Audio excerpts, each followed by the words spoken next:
Hey everybody, Adam here, No Zombies Roofing. I'm going to do a quick video on what hail damage on a TPO roof looks like.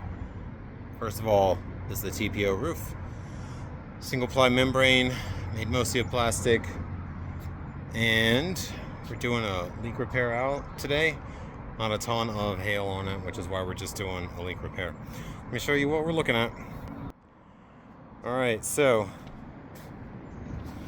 couple of spots here. This one is not hail.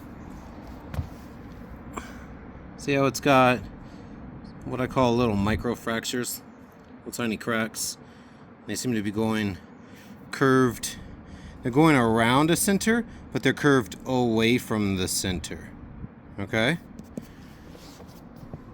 Same there. Two tiny little cracks. Whereas over here, I've got rings around other rings. That one is hail. A few other spots where got these micro fractures around, circled around like a center, but the curves of the cracks are going away from the center.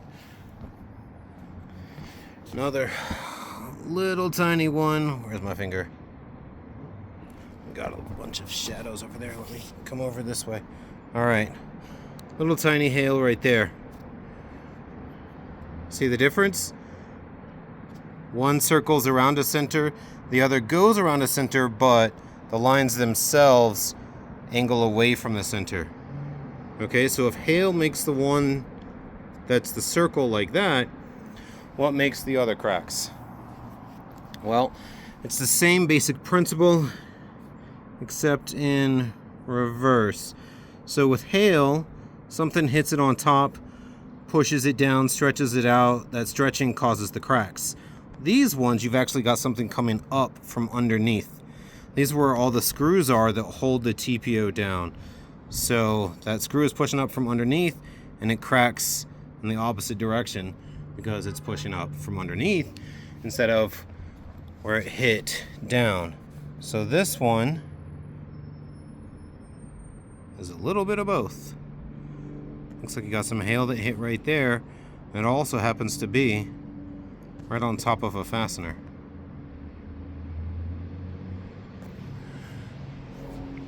So that's what you're looking for on TPO, some cracks. I am lightheaded. Just stood up from squatting down a bit. So cracks in a circular pattern, especially what they call concentric rings, which means small, medium, large, extra large. They're going out in a ripple effect. That's going to be hail. That's what you're looking for on a TPO roof. Thanks everybody. Have a good one.